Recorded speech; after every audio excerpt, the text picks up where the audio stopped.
Chapter 9 The Mock Turtle Story. "You can't think how glad I am to see you again, you dear old thing," said the Duchess as she tucked her arm affectionately into Alice's, and they walked off together.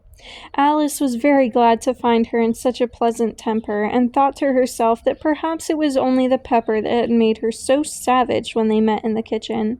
"When I'm a duchess," she said to herself, not in a very hopeful tone though, "I won't have any pepper in my kitchen at all. Soup does very well without. Maybe it's always pepper that makes people hot-tempered," she went on, very much pleased at having found out a new kind of rule, "and vinegar that makes them sour, and chamomile that makes them bitter, and barley sugar, and such things that make children sweet-tempered. I only wish people knew that they wouldn't be so stingy about it, you know." She had quite forgotten the Duchess by this time, and was a little startled when she heard her voice close to her ear. "You're thinking about something, my dear, and that makes you forget to talk. I can't tell you just now what the moral of that is, but I shall remember it in a bit."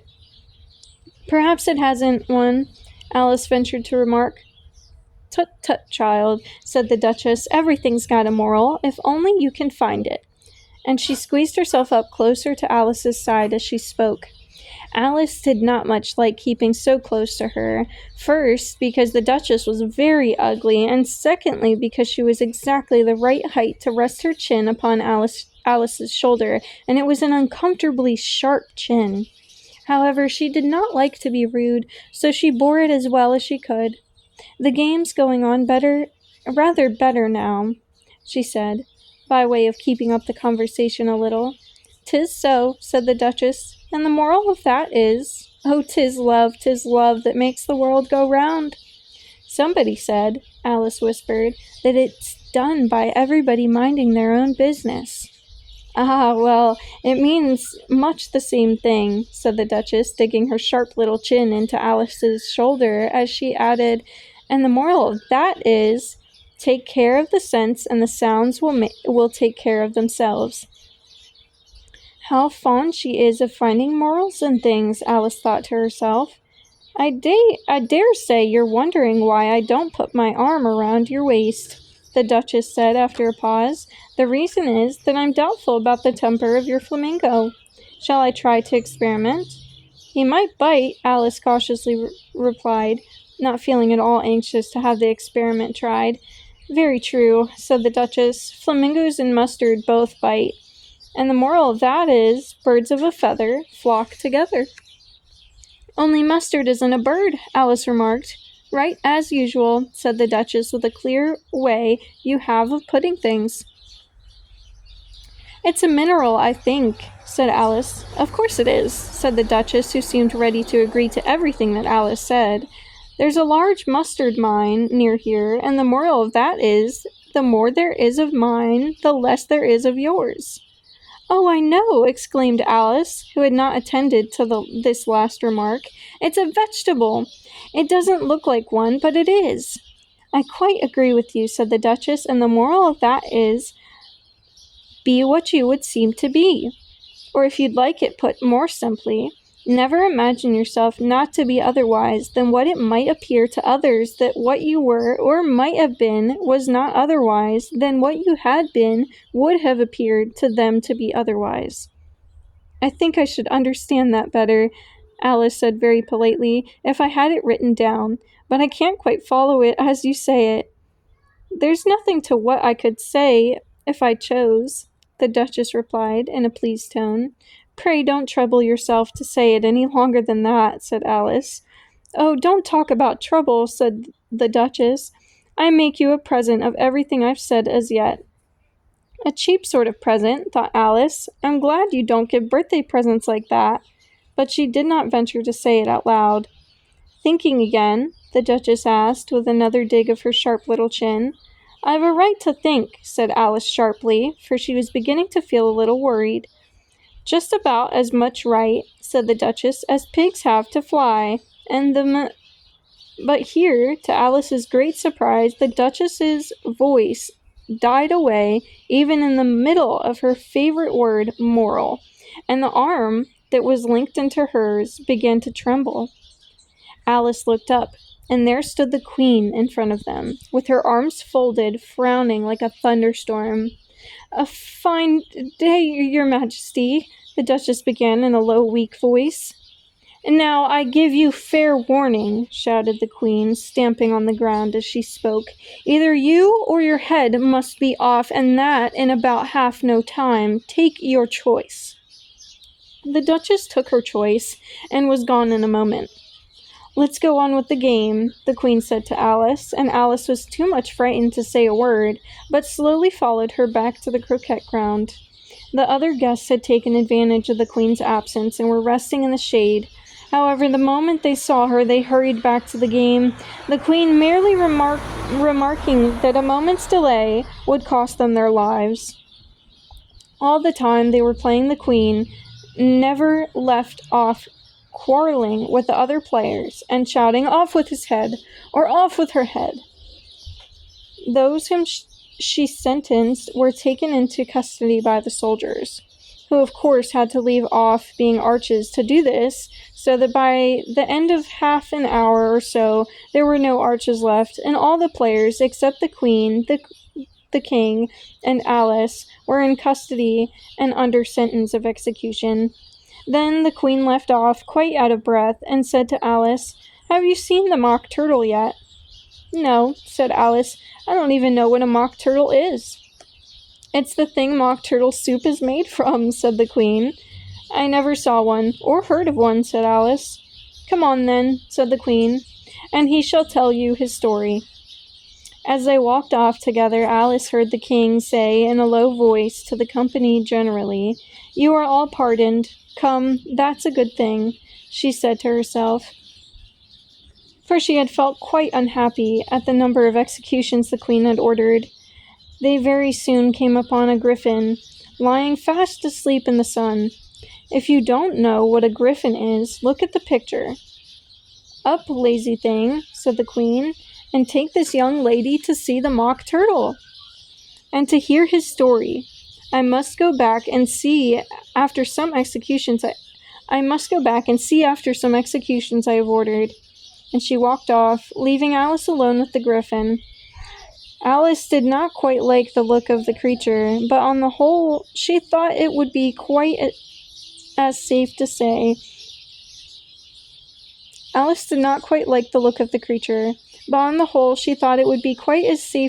with it as to go after that savage Queen, so she waited. The griffin sat up and rubbed its eyes. Then it watched the Queen till she was out of sight. Then it chuckled. "What fun!" said the griffin, half to herself, half to Alice. "What is the fun?" said Alice. "Why, she," said the griffin. "It's all her fancy that. They never executes nobody, you know. Come on." "Everybody says come on here," thought Alice, as she went slowly after it. "I never was so ordered about in all my life, never." They had not gone far before they saw the Mock Turtle in the distance, sitting sad and lonely on a little ledge of a rock. And as they came nearer, Alice could hear him sighing, as if his heart would break. She pitied him deeply. "What is his sorrow?" she asked the griffin, and the griffin answered very nearly in the same words as before. "It's all his fancy, that. He hasn't got no sorrow, you know. Come on." So they went up to the Mock Turtle, who looked at them with large eyes full of tears, but said nothing. "This here young lady," said the griffin, "she wants for to know your history, she do." "I'll tell it her," said the Mock Turtle in a deep, hollow tone. "Sit down, both of you, and don't speak a word till I've finished." So they sat down, and nobody spoke for some minutes. Alice thought to herself, "I don't see how he can ever finish if he doesn't begin." But she waited patiently. "Once," said the Mock Turtle at last, with a deep sigh, "I was a real turtle." These words were followed by a very long silence, broken only by an occasional exclamation of "Huh!" from the Griffin, and the constant heavy sobbing of the Mock Turtle. Alice was very nearly getting up and saying, "Thank you, sir, for your interesting story," but she could not help thinking there must be more to come, so she sat still and said nothing. "When we were little," the Mock Turtle went on at last, more calmly, though still sobbing a little now and then, "we went to school in the sea. The master was an old turtle. He used to call him Tortoise." "Why did you call him Tortoise, if he wasn't one?" Alice asked. "We called him Tortoise because he taught us," said the Mock Turtle angrily. "Really, you are very dull." "You ought to be ashamed of yourself for asking such a simple question," asked the Griffin, and then they both sat silent and looked at poor Alice, who felt ready to sink into the earth. At last the Griffin said to the Mock Turtle, "Drive on, old fellow, don't be all day about it," and he went on in these words, "Yes, we went to school in the sea, though you mayn't believe it." "I never said I didn't," interrupted Alice. "You did," said the Mock Turtle. "Hold your tongue," added the Griffin, before Alice could speak again. The Mock Turtle went on. "We had the best of educations. In fact, we went to school every day." "I've been to a day school, too," said Alice. "You needn't be so proud as all that." "With extras?" asked the Mock Turtle, a little anxiously. "Yes," said Alice, "we learned French and music." "And washing?" said the Mock Turtle. "Certainly not," said Alice indignantly. "Ah, then yours wasn't a really good school," said the Mock Turtle in a tone of great relief. Now, at ours, they had at the end of the bill French, music, and washing. Extra. "You couldn't have wanted it much," said Alice, living at the bottom of the sea. "I couldn't afford to learn it," said the Mock Turtle with a sigh. "I only took the regular course." "What was that?" inquired Alice. "Reeling and writhing, of course, to begin with," the Mock Turtle replied, "and then the different branches of arithmetic, ambition, distraction, uglification, and derision." I never heard of uglification," Alice ventured to say. "What is it?" The Griffin lifted up both its paws in surprise. "What? Never heard of uglifying?" it exclaimed. "You know what to beautify is, I suppose." "Yes," said Alice doubtfully. "It means to make anything prettier." "Well then," the Griffin went on, "if you don't know what to uglify is, you are a simpleton." Alice did not feel encouraged to ask any more questions about it, so she turned to the Mock Turtle and said, "What else had you to learn?" "Well, there was mystery," the Mock Turtle replied, counting off the subjects on his flappers. "Mystery, ancient and modern, with seaography, then drawing. The drawing master was an old Coggereel that used to come once a week. He taught us drawing, sketching, and fainting in coils." "What was that like?" said Alice. "Well, I can't show it you myself," the Mock Turtle said. "I'm too stiff, and the Griffin never learnt it." "Hadn't time," said the Griffin. "I went to the classics master, though. He was an old crab, he was." "I never went to him," the Mock Turtle said with a sigh. "He taught laughing and grief, they used to say."